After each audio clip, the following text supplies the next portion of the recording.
Aleluia, glórias a Deus, saúde o povo de Deus com a paz e a graça do nosso Senhor Salvador Jesus Cristo.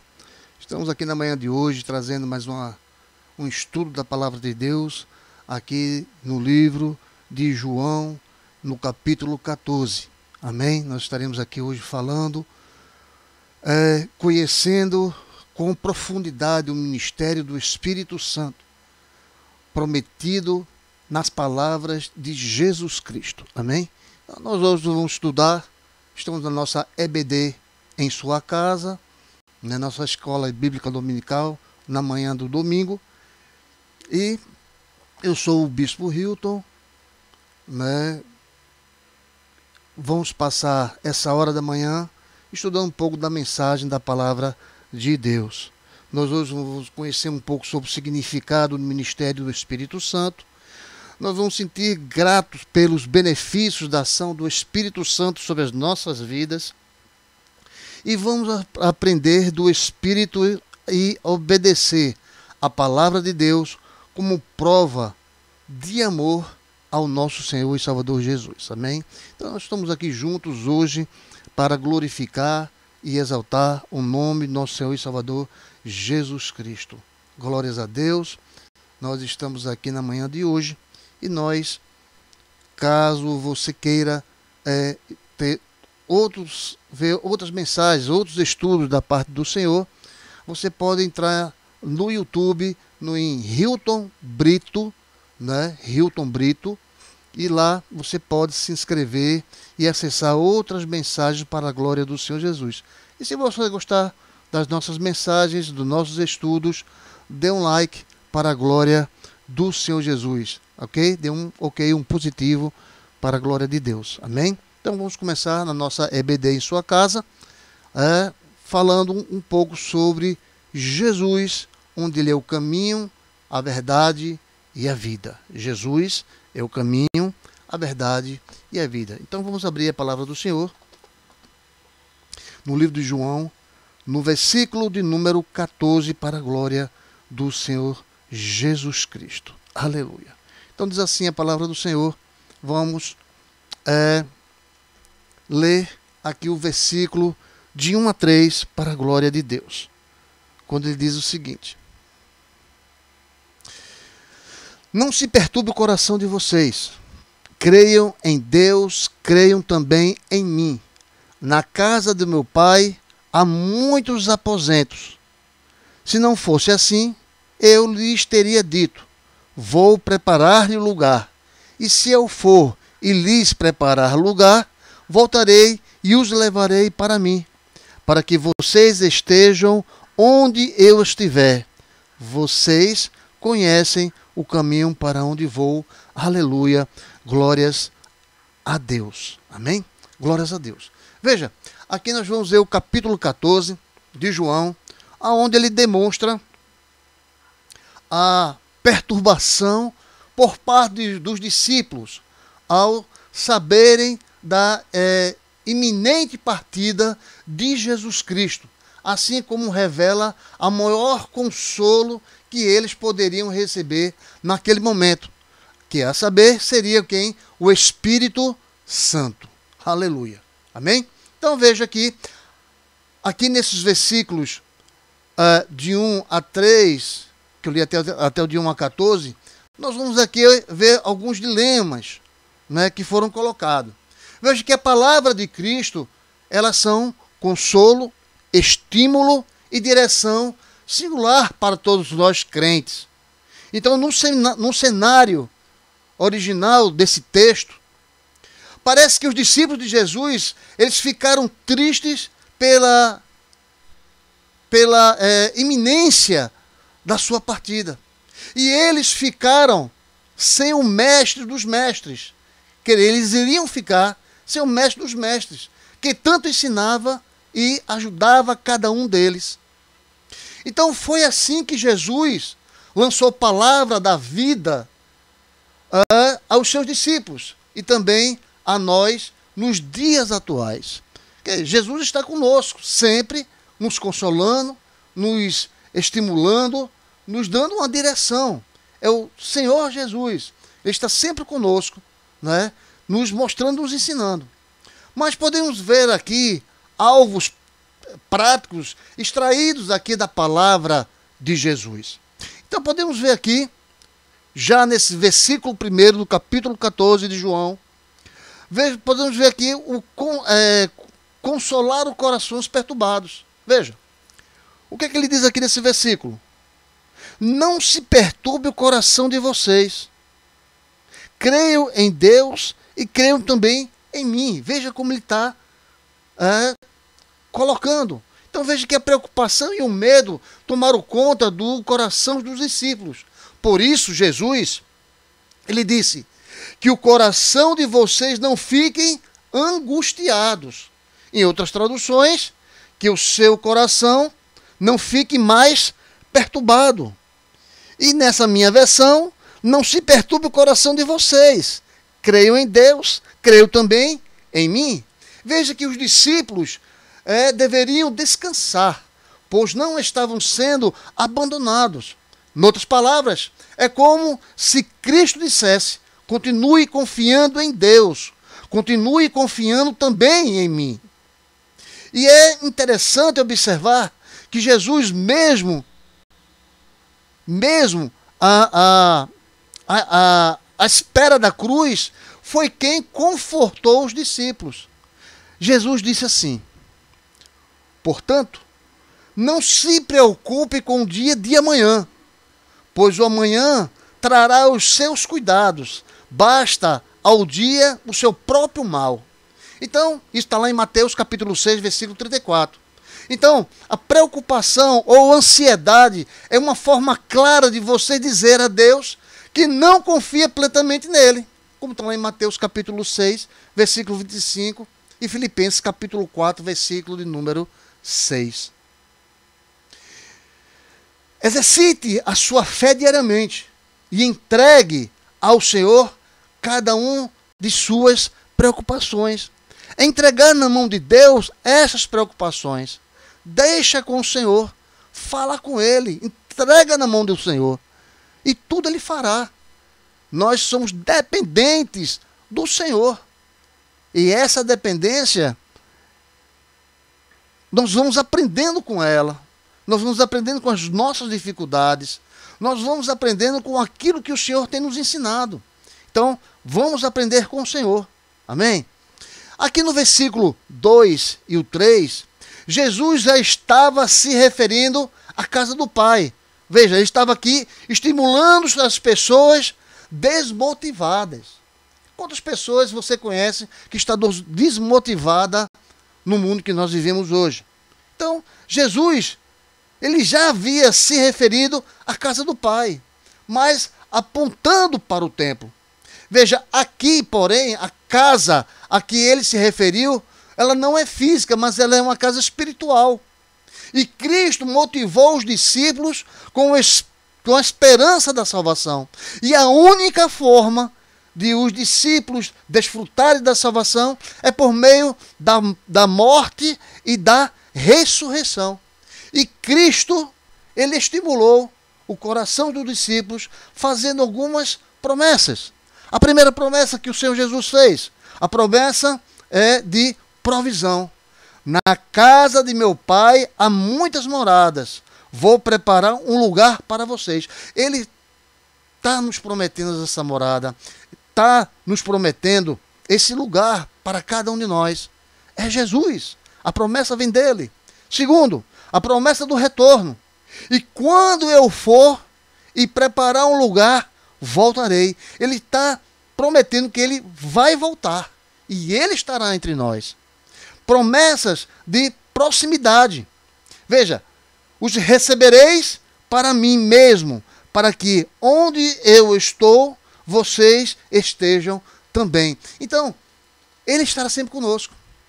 Isso é uma promessa que ele tem nos dado, para que nós continuarmos firmes da sua presença. Aleluia. Porque Deus é Deus e ele nos ama. Precisamos estar firmes com o Senhor. Amém? Vamos lá? Então Jesus está nos motivando a viver tranquilo na presença de que todas as suas promessas serão cumpridas. E a Bíblia, ela diz: guardemos firme a promessa da esperança, sem vacilar, pois quem fez a promessa, ele é fiel, conforme Hebreus, no capítulo 10, no versículo de número 23. Mas como você pode ser encorajado a animar outros com essa verdade? Né? Então, o que nós podemos fazer para encorajar essas pessoas? Essas pessoas ainda que não conhecem Jesus, essas pessoas que ainda não experimentaram a glória do Senhor. Amém? É bom que nós possamos exercitar isso para a glória de Deus. E Deus se alegra quando nós levamos a sua palavra a outras pessoas que ainda não conhecem ao nosso Senhor e Salvador Jesus Cristo. Amém, igreja? Então precisamos exercitar, precisamos falar com o Senhor, precisamos mostrar. Amém? Então vamos lá. Versículo de 4 ao versículo 7. Vamos dar uma lida nesses versículos. Vamos ver o que ele fala. Diz assim: vocês conhecem o caminho por onde vou. Disse-lhe Tomé: Senhor, não sabemos para onde vais. Como então podemos saber o caminho? E respondeu Jesus: eu sou o caminho, a verdade e a vida. Ninguém vem ao Pai senão ser por mim. Se vocês realmente me conhecem, conhecereis também o meu Pai. Já agora vocês o conhecem e o têm visto. Aleluia. Vejamos aqui que nesse versículo de número 6, do capítulo de número 14, é o nosso versículo-chave.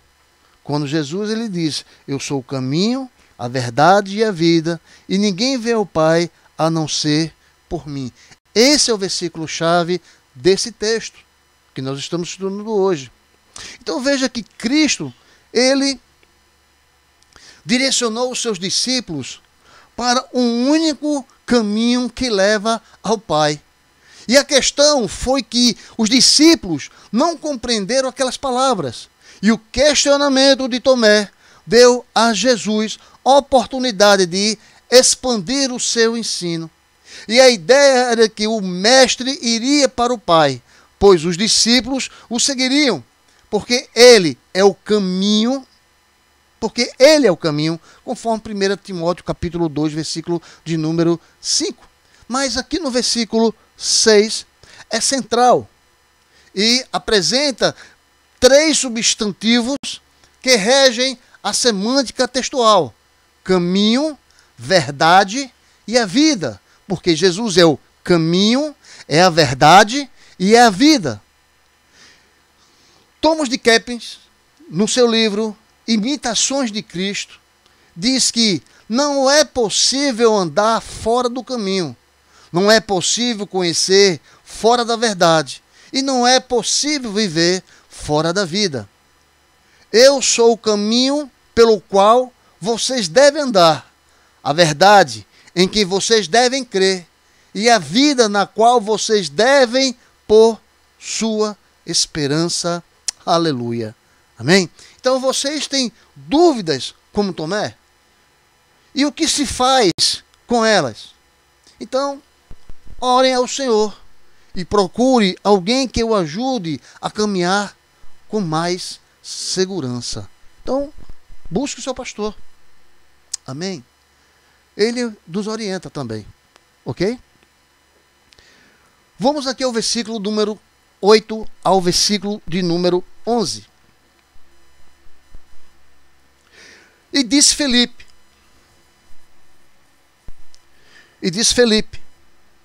Senhor, mostra-nos o Pai, e isso nos basta. E Jesus respondeu: você não me conhece, Felipe, mesmo depois de eu ter estado com vocês durante tanto tempo. Quem me vê, vê o Pai. Como você pode dizer: mostra-me o Pai? Você não crê que eu estou no Pai e o Pai está em mim? E as palavras que eu lhe digo não são apenas minhas. Ao contrário, o Pai, que vive em mim, está realizando a sua obra. Creio em mim quando digo que eu estou no Pai e que o Pai está em mim. Ou, pelo menos, creiam por causa das mesmas obras. Veja que aqui há um dilema de Filipe. Veja esse dilema. Então, na sequência, vemos que um outro discípulo se manifestou, que se chama Filipe. E nessa ocasião, ele fez um pedido indevido a Jesus. E Filipe pediu um tipo de visão de Deus, assim como Moisés havia pedido no passado. Mas isso nunca seria possível, como o próprio João já havia ensinado. E a questão é que Jesus, ele tinha acabado de falar sobre o assunto em resposta a Tomé. E Jesus respondeu apontando a ignorância de Filipe e a visão do Pai. Conhecer o Filho significa conhecer o Pai. Ver o Filho significa ver o Pai invisível. E não se trata de uma visão palpável ou sensível aos olhos humanos, mas apenas conhecê-lo por meio da sua palavra. Veja que os testemunhos bíblicos, ele é uma ferramenta para vermos e conhecermos a Deus. E a Bíblia está diante de nós aqui e agora. E você tem desfrutado desse benefício maravilhoso que o Senhor Jesus tem nos proporcionado? Que grande conforto para corações confusos e preocupados. Então é a palavra do Senhor. Ela conforta esses corações. Quantas pessoas nós perdemos, amigos, parentes, nesse período da nossa vida? A única coisa que vai confortar um coração hoje, irmãos, é a palavra do Senhor. É a presença do Senhor na sua vida. É a presença do Espírito Santo na sua vida. Então, essa palavra é que vai gerar dentro de cada um de nós, daquele que está sofrendo, daquele que está precisando de um consolo, de um afago, de um amor, de uma palavra forte, rema, que venha abraçar o nosso coração, que venha abraçar as nossas necessidades. Então é a palavra de Deus. É a palavra que está escrita aqui na Bíblia, que nos traz esse conforto, nos traz essa paz, nos traz essa harmonia dentro de nós. Então precisamos entender isso, precisamos ensinar às outras pessoas na palavra do Senhor. Precisamos confortar corações hoje que estão precisando, irmãos, principalmente nos tempos de hoje, na necessidade de hoje. Precisamos confortar. Amém? No versículo 12 ao versículo 21, nós podemos ver o seguinte: digo-lhes a verdade, aquele que crê em mim fará também as obras que tenho realizado. Fará coisas ainda maiores do que estais, porque eu estou indo para o Pai. E eu farei o que vocês pedirem em meu nome, para que o Pai seja glorificado no Filho. E o que vocês pedirem em meu nome, eu farei. E se vocês me amam, obedecerão os meus mandamentos. E eu pedirei ao Pai, e Ele lhes dará outro conselheiro para estar com vocês para sempre. O Espírito da verdade. Aleluia.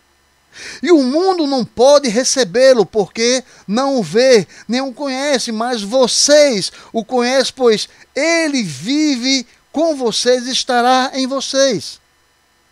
Não os deixarei órfãos, voltarei para vocês. dentro em pouco tempo o mundo não lhe verá mais. Vocês, porém, me verão, porque eu vivo. Vocês também viverão. Naquele dia compreenderão que estou em meu Pai, e vocês em mim, e eu em vocês. Quem tem os meus mandamentos e lhes obedece, esse é o que me ama. E aquele que me ama será amado por meu Pai, e eu também o amarei e me revelarei a ele. Aleluia. Glórias a Deus. Veja aqui que os discípulos, como um instrumento da obra de Deus, e a solução, aqui Jesus vai trazer algumas soluções desses versículos do 12 ao 21. Primeira solução seria os discípulos como instrumento para as suas mãos, e o segundo, o Espírito como ajudador para a execução da obra. Então vemos aqui que usar os discípulos como instrumento na sua mão, Cristo afirma que os discípulos também fariam a obra para ele, como ele fez. Então ele seria usado como instrumento. Como é bom nós sermos usados como instrumento nas mãos do Senhor.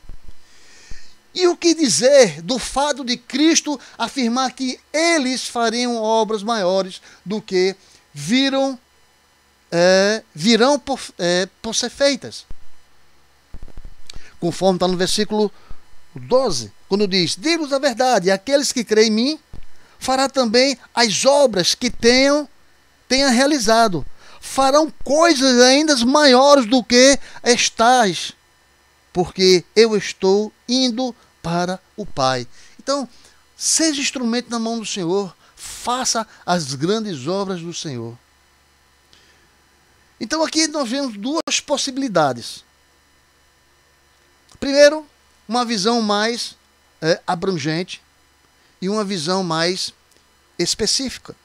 Então veja, nessa visão mais abrangente, definida por Augustus Nicodemos, as obras maiores das quais Cristo falou continuariam sendo obras de Cristo, mas agora feitos por intermédio do Espírito Santo, que viria após a partida de Jesus.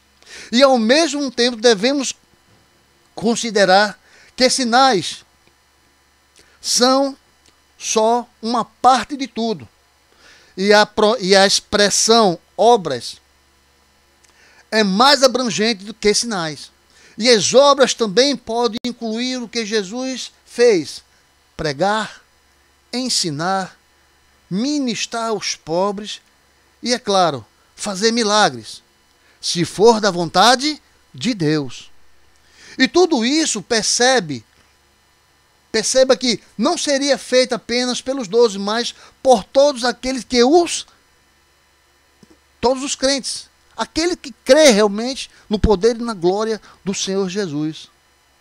E uma visão mais específica, que está definida por William Hendricks e F.F. Bruce, quando diz que o pleno significado dessas palavras não se encontra nos milagres realizados pelos apóstolos.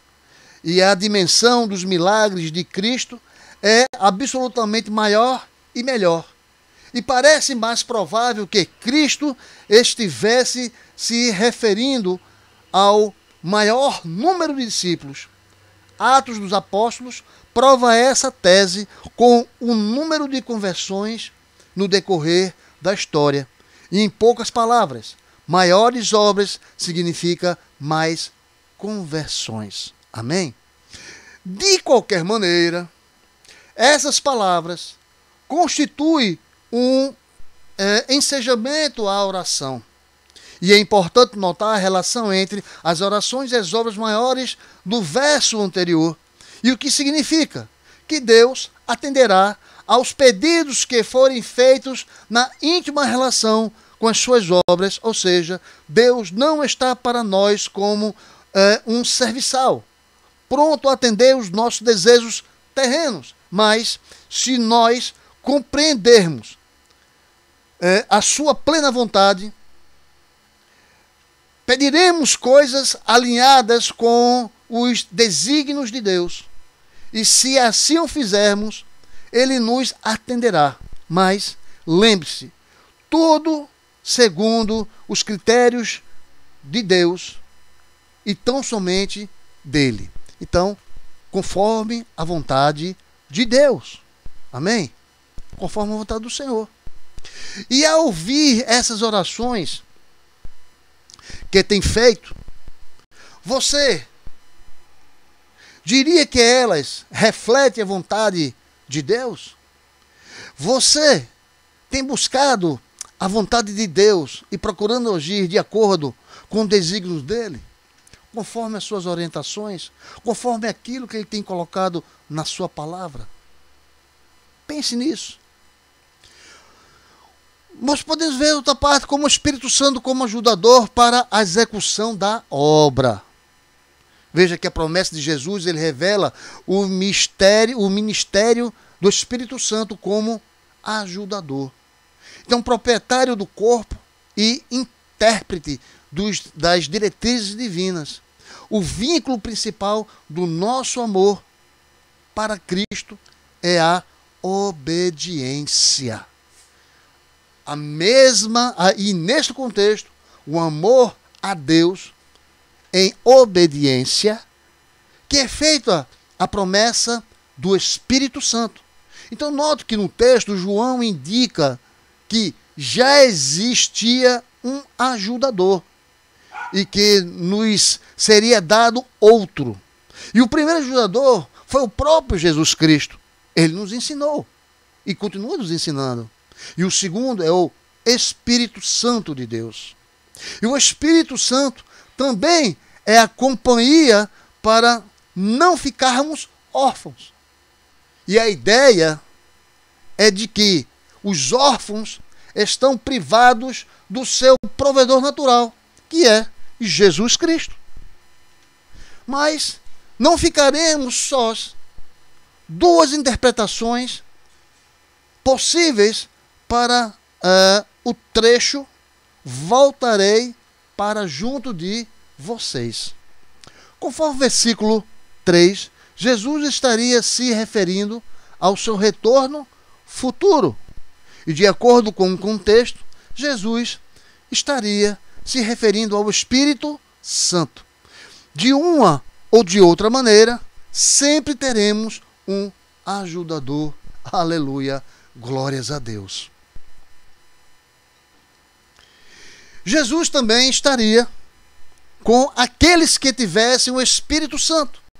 E a compreensão dos fatos espirituais se daria por meio da revelação do Espírito Santo, que, consequentemente, nos leva à plena obediência das orientações bíblicas. E foi-nos dados a possibilidade de enxergar com novas lentes as verdades do amor. Então, com a ajuda do Espírito Santo, Deus nos capacita mais e mais a obedecer a sua palavra.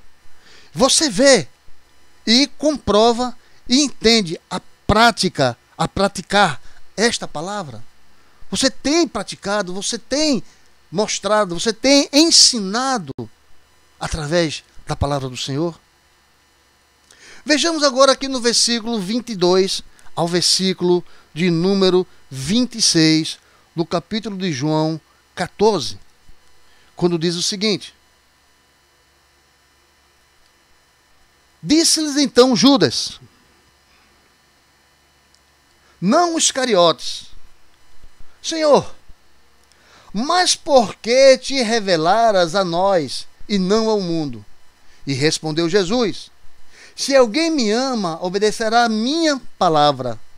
Meu Pai o amará. Nós viremos a ele e faremos morada nele. E aquele que não me ama, não obedece às minhas palavras. Essas palavras que vocês estão ouvindo não são minhas. São do meu Pai que me enviou. Então tudo isso lhes tenho dito enquanto ainda estou com vocês, mas o Conselheiro, o Espírito Santo, que o Pai enviará em meu nome, lhes ensinará todas as coisas e lhes fará lembrar tudo o que lhes disse. Aleluia, glórias a Deus. Veja, aqui nós vamos ver uma sentença de Cristo. E Jesus, ele concluiu a sessão demonstrada ali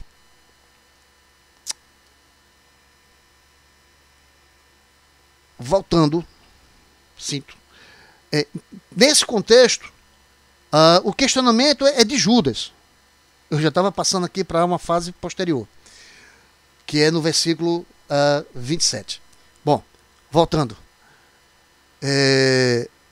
Nesse trecho, o questionamento é de Judas, que não é o Iscariote, sobre a manifestação ou a revelação de Cristo. Então note que outra vez mudou o interlocutor Tomé, Filipe e Judas. E na sequência Jesus apontou dois tipos de pessoas, os obedientes e os desobedientes. E a salvo é identificado pela obediência, que implica em amor do Pai, enquanto o ímpio ele é identificado pela desobediência. Portanto, sem o consolo e a instrução do Espírito Santo. E em resposta a Judas, Jesus então declarou duas ênfases do ministério do Espírito Santo. Primeiro, ensinará a vocês todas as coisas, né? Onde tem a dificuldade natural e a incompreensão. E ele fará com que se lembre de tudo o que eu lhe disse. Então, qualquer dilema poderia ser orientado e vencido por aqueles que fogem regidos pelo Espírito Santo. Amém? Agora, nós vamos entrar na sentença de Cristo, que nós vamos ver no versículo 27 ao versículo 31. Aqui ele vai mostrar a sentença. Então vamos lá. Do 27 ao 31. Já estamos finalizando. Então, deixe-lhes a paz. A minha paz lhes dou. Não a dou como o mundo a dá. Não se perturbe o seu coração, nem tenha medo. E vocês me ouvirão dizer: vou mais, volto para vocês. Se vocês me amassem, ficariam contentes, porque vou para o Pai, pois o Pai é maior do que eu. E isso eu lhes digo agora, antes que aconteça, para que, quando acontecer, vocês creiam. Já não lhes farei muito, pois o príncipe desse mundo está vindo. Ele não tem nenhum direito sobre mim, e todavia é preciso que o mundo saiba que eu amo o Pai e o que faço, o que o meu Pai me ordenou. Levantem-se, vamos daqui. Vamos daqui. Aleluia. Vamos lá. Então Jesus concluiu a sessão demonstrando a alegria e a paz. E em contraste com a perturbação dos discípulos naquela ocasião.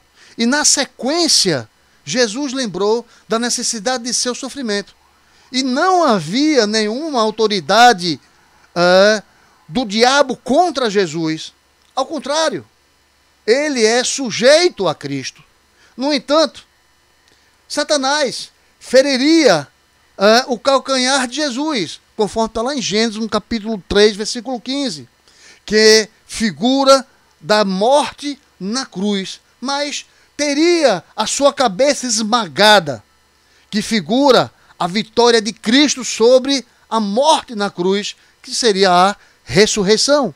E a morte de Jesus é a maior figura do amor de Cristo pelo Pai. Aleluia.